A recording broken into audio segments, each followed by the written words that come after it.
Alright folks, today it will be about Blazamut Ryu. I finally got my hand on one with all the passive I want. It's really hard to breed for because you cannot catch it, so you cannot use Yakumo to get the passive you want. So you have just to defeat a lot of red boss, get the eggs, hatch, and then hope you get the passive. You do some crossbreeding. And I will be comparing him in another video with Tide Ignis because they share the same element, dragon and fire, and they are the strongest. I think if there is one pal that you need to breed for, I will definitely go for and Ignis. Simply dragon counter dark. We have a lot of dark bosses and on red bosses as well. And then it counter ice with fire and grass like Bastigor.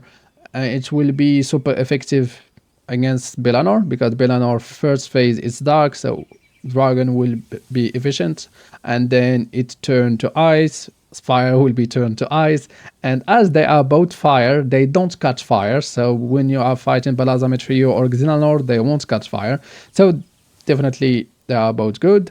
You can see there is a huge difference in stats, well, simply because we cannot get legend on Blazamut Ryu. We have Eternal Flame. And I need to explain this in case you don't know. The 30% fire attack damage that you are getting from Eternal Flame will be much bigger than the 20% attack that we will be getting with Legend, simply because the fire attack element in general is a different group than the attack that we will get general attack.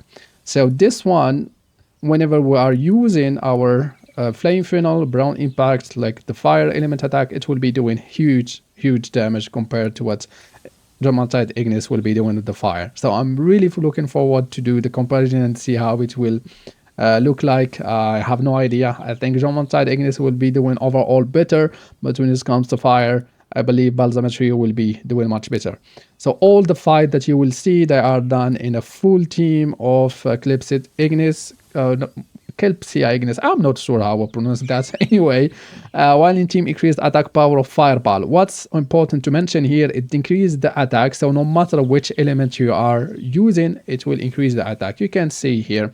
So we are at 4k 540 attack, and if we check the passive here attack that we got, we have 120%. So if we just remove it, it will be down to 40%. So each one here full condensed is given 20%. Simply as that. I think I have covered everything that I wanted to cover, and as I said, today it will be alright. There is one last thing. Many of you are telling me I should replace Vampiric with Musclehead. I got it. But when it comes to the tower boss, Vampiric is top tier, and I did a fight against Frostallion, and you will see the difference that it makes when you are getting Vampiric versus a tower boss, and we don't have it. With that being said, I think I cover everything I need to cover. Let's get to the real deal and see the showcase versus some bosses. And we start things off with Victor and Shadowbeak. I don't think it's worth it to go lower than this, as he will be just one-shotting everything, and we are way above the other tower bosses, so just to keep it more competitive and getting a real showcase of what he's capable of. For the exclusive skill, I just kept the boat for all the fights, and the third skill was a wild card. I will switch in with Flame Funnel and the Beam Slicer, depends which one I'm facing. Here it's a dark pal, so I'm going for the Beam Slicer, and you see the message that we are getting. Blazamut Ryu attacks highly effective because he's doing here the dragon type attack. And something else that I forgot to mention is that I give him a Moriscuri for 25% attack increase. You can see whenever actually Shadowbeak is attacking, the number are kinda transparent, so that means he's resistant. Here I just wanted to make sure that I have Beam Slicer because he didn't use it, or at least I didn't see him using it yet. And why Vampiric? Well, you can see he's literally taking no damage, just taking damage overnight, but still with full health. And this skill, I really like it because it makes him invulnerable for the moment that he's just in the air. Exclusive skill, I really should be something like this, as I didn't find any like dragon or fire that is better than the exclusive skill, so I keep it, and I would like to just keep the exclusive skill for all the paths, but there are some paths that they have just really bad exclusive skill, so you have to change for something else. And we move to Selyne. So here same dark, but I believe I did a mistake. I kept flame funnel and I will switch it here. And the attack with our exclusive skill was higher here. I don't know why compared to Shadowbeak. So Shadowbeak I was doing I think around 8-9k, and here you will see beam is almost 18k.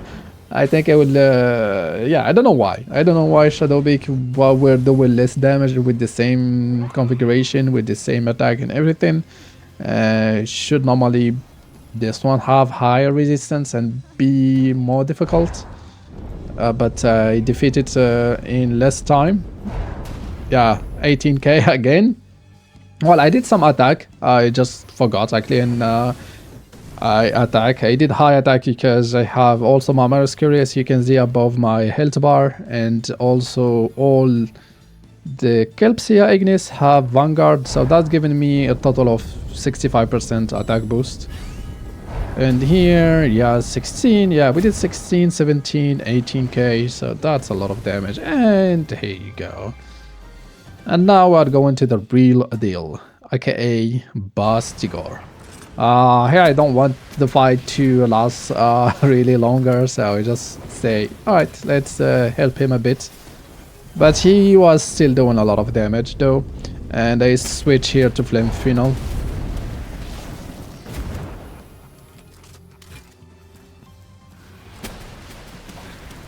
Actually, maybe switching the exclusive skill here is worth it, because he is high resistant to dragon, but I just wanted to keep it because it's cool, and kinda he just have time to gain some second on the cooldown of other skill when he actually is doing this this exclusive skill. It's really good. So even here you see this attack here, well, it's not that super efficient. I don't know where Blazamut Ryu went, but yeah. He launched the attack while he was in the air, so I thought that there was a bug or something, but not at all. And Vampiric, you can see all the health back that he's getting thanks to that.